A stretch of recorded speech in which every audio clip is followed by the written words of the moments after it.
us face, without panic, the reality of our times.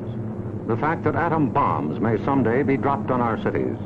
And let us prepare for survival by understanding the weapon that threatens us.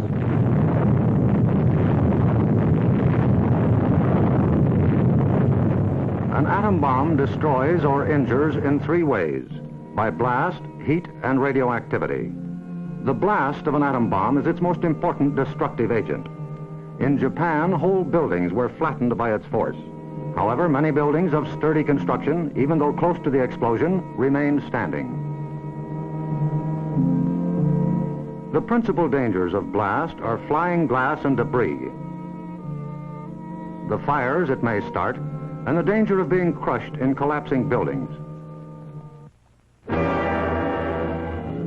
The atom bomb destroys by heat. People caught in the open as far as 2 miles away suffered flash burns. Yet, protection could have been easily achieved. Here, a bridge post and rail shielded the surface behind it. Any solid material afforded similar protection.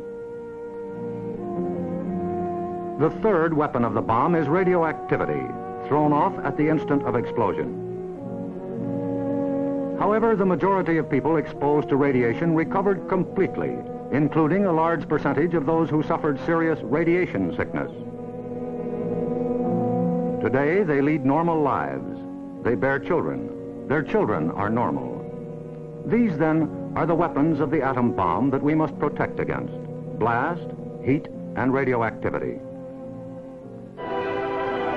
Our cities are prime targets for atomic attack, but mass evacuation would be disastrous.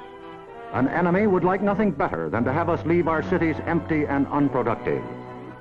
If an emergency should come, our factories will be battle stations. Production must go on if we are to win. Our offices and homes will also be posts of duty, not to be deserted. With the knowledge of the first atomic explosions to guide us, our chances for survival will be far better than those of the people of Hiroshima and Nagasaki, if we act on our knowledge and are prepared. The first job is to look over your own home for shelter possibilities. If you live in a private home that is well built, the cellar is the safest place to be. The lower you get, the more barriers there are likely to be against blast, heat, and radioactivity. Select the basement wall nearest the probable target area of your city. If the house is blown over, it will most likely fall away from this wall. If you have a workbench or strong table big enough to get under, move it into your shelter area near a wall or strong supporting column. If the time comes when you actually have to take shelter, lie under the table.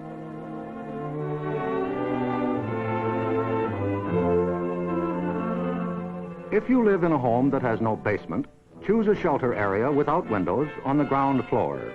An interior hallway is probably best. In time of emergency, the shelter area should be cleared of mirrors and other objects that might cause injury. If you live in an apartment house, rules for taking shelter will be posted in your building. Learn them. Also, learn the location of public shelters in areas where you work or frequently visit. There are many things you can begin doing right now. Fireproof housekeeping is one, so clean up that attic.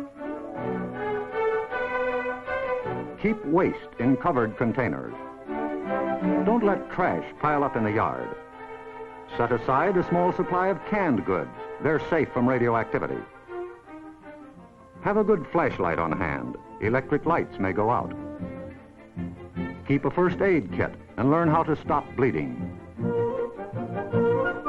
Make a habit of keeping a bottle of fresh water handy. A radio will be important for receiving vital instructions.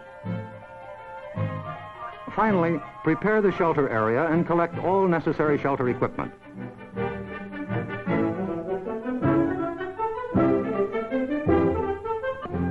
In case of an actual raid or test drill, the alert will be a warbling siren blast, lasting 3 minutes.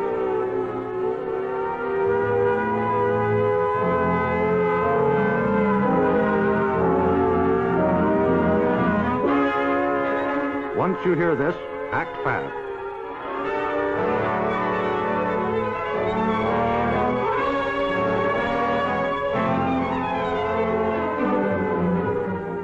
down the shades or blinds and close the drapes against flying glass. Turn off the burners of your gas or electric stove. Disconnect any heating elements, such as electric irons, hot plates, or bathroom heaters.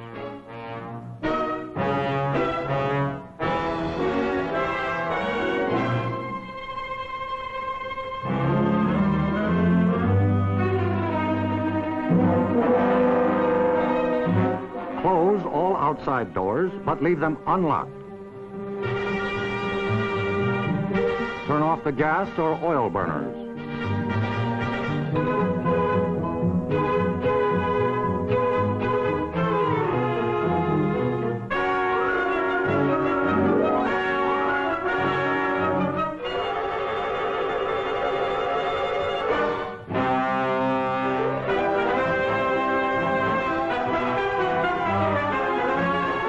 Taking shelter may be a race against time, even when you have some advance warning. But possibly, there may be no time. An attack could come without warning. The sky would suddenly light up. If a doorway is right at hand, use it. If the nearest shelter is more than a couple of steps away, fall to the ground immediately. Flying glass and debris are immediate dangers, so stay where you are until you're sure it's safe to move.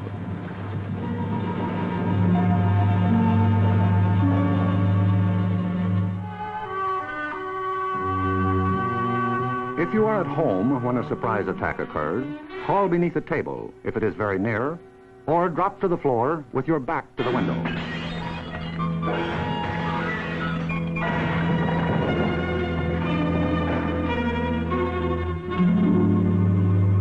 The immediate danger is over in about a minute, unless the explosion occurred near the ground or water.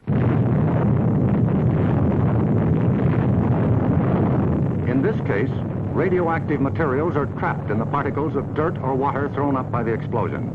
When these particles fall back to Earth, they may be dangerous. So get indoors immediately after a ground-level explosion.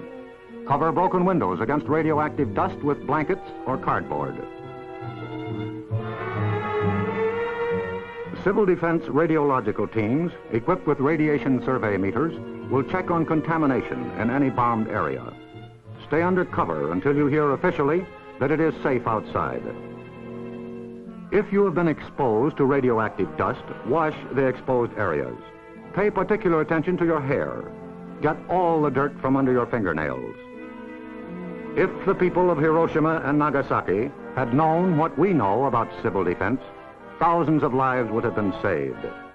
Yes, the knowledge is ours, and preparation can mean survival for you. So act now. Someday your life may depend on it.